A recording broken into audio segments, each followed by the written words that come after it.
The Trump administration announced it had awarded 5 new contracts to help continue building a high-tech, quote, smart wall along the southern U.S. Mexico border in Texas and Arizona. This brings the total spent on constructing the border barrier to $8 billion.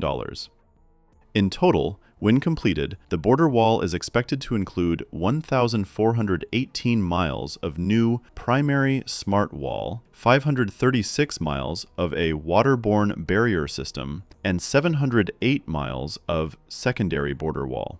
Approximately 536 miles of the U.S. Mexico border without barrier will be covered by detection technology due to unfavorable terrain or remoteness of location, U.S. Customs and Border Patrol (CBP) notes. Meanwhile, CBP is also deploying roughly 549 miles of technology in locations with previously constructed barriers, according to the agency. Securing our border is key to protecting our country, keeping our communities safe, and making sure our immigration system works the way it should is an important tool to stop illegal activity and to help agents do their job, which is critical in keeping America safe, said CBP Commissioner Rodney Scott. The Smart Wall includes various technological innovations. It has a steel bollard wall, accompanying roads, special detection technology, cameras, lighting, and, in some cases, waterborne barriers or secondary barriers to ensure extra protection. The 5 new contracts being awarded will cost $3.3 billion, with the money originating from Republicans' One Big Beautiful Bill Act spending package. They will add 97 miles of the primary border wall system, 19 miles of secondary border, and 66 miles of a waterborne barrier system. The contracts will also add 149 miles of detection technology around pre-existing border structures where the smart wall construction is not complete. In addition to the new contracts, Department of Homeland Security Secretary Kristi Noem issued 9 new waivers to fast-track construction efforts in several sectors.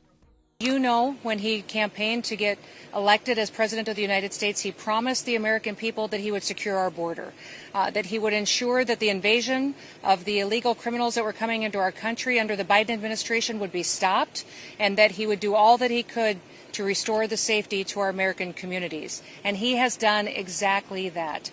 In fact, today we have the most secure U.S. border that we've ever had in the history of this nation. It's incredible the work that he has done along with the good folks out of CBP and ICE and law enforcement, federal agencies in partnership with states like Texas right here, and also with our local law enforcement that have stepped up and deployed individuals and resources to help us secure this border. Today we're going to be talking about the incredible work that these individuals have done in making sure that we're continuing to construct infrastructure.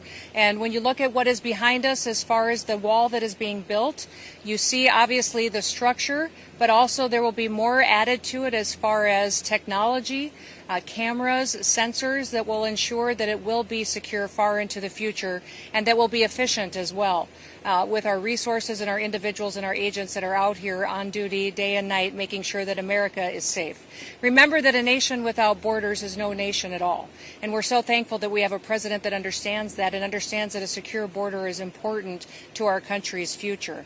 Now, if you look at the structure that's behind me, it's tall, which makes it very, very difficult to climb, almost impossible. It also goes deep into the ground, which would make it very difficult, if not impossible, to dig under. And today, we are also going to be painting it black.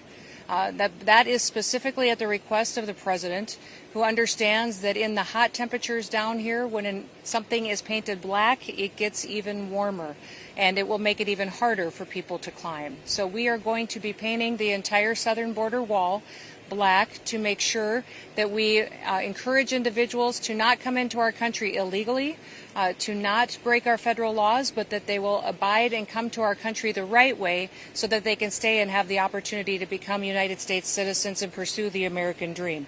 Now, we got an incredible amount of resources allocated to us in the Big Beautiful Bill, and we're so thankful for that because that's going to allow us to continue construction. The construction right now is at the pace of a little bit less than a half a mile a day, and the border wall will look very different based on the topography and the geography of where it is built. Here you see structure. We will have waterborne infrastructure that will be put in place as well, and then that technology will be installed. And we'll utilize that to make sure that we're doing due diligence in securing every single inch of our border. And it's not just our southern border that we are concerned with and putting resources into. It is every border from our maritime seas to also our northern border to make sure that the American citizens can have safety, but also that our laws are enforced. It's specifically going to be on structure that looks like this, that's made out of steel, and it is to protect the infrastructure from wear and tear and erosion that would occur. But also it is because the president specifically recognized that black gets hotter in this weather and in this heat and in this sun, and that when you touch something that's hot during these kinds of temperatures, it's very difficult to climb it, very difficult to cut it, to handle it. And he wants to make it as difficult as possible for individuals who are trying to break our laws. He means what he says, and he follows through on what he says he's going to do. And this was something he spoke to me about after the election that he wanted to do. And when he was sworn in, we immediately got to work on setting up the opportunity that when the structure is built, that it would be painted so it would be protected and that it would be hot. I want to thank the administration, the secretary, and Chief Banks for, one, having the will to secure the border in between the ports of entry. We've long known that barriers are key into shaping the operational environment. We're going to continue to build these barriers. And, you know, it's a message, a clear message that says we are removing people from the smuggling cycle. We're not going to put them into that. And we're promoting economic prosperity on the north side. So this area north of us is in the plans as to build and put in shops and schools and houses, and this is going to help secure this area for the betterment of the El Paso community, and we're taking border security serious.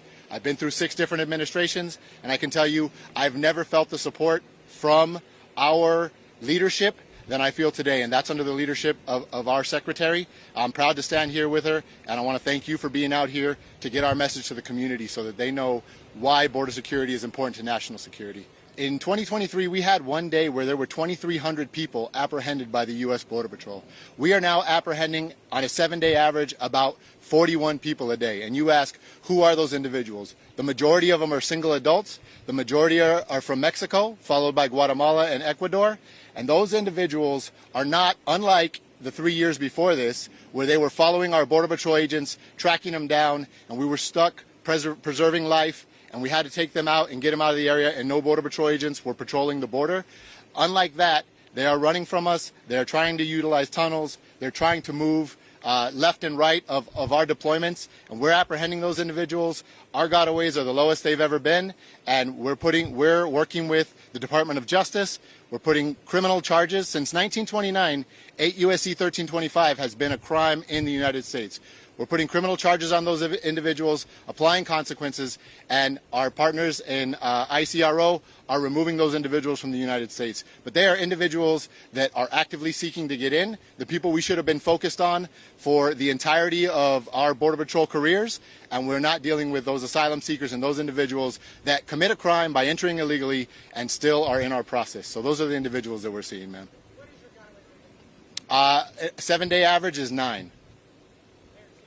Compared to 400 about this time last year.